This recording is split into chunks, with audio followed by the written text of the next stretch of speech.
చూసారా friends, today చేపల పులుసు చేస్తున్నాను. నేనే వండుతున్నాను, రెడీ చేస్తున్నా.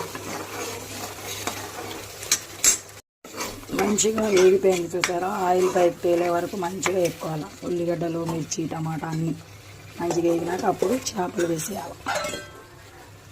ఆల్రెడీ మనం ఉప్పు కారం అన్నీ వేసి కలుపుకొని పెట్టుకున్నాం కదా.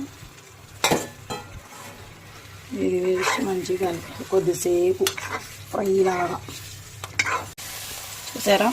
మంచిగా వేగాయి. ఉప్పు కారం పసుపు వేసాము. ఇప్పుడు చింతపండు పులుసు పోసుకోవాలి.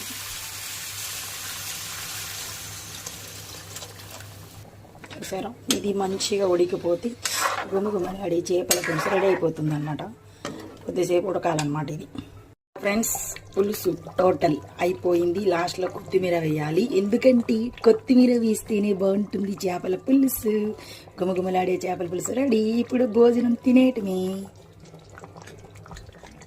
చేపల కూర చూసారా ఎలా ఉంది, బాగుంది. ఎలా ఉందిరా? సూపర్.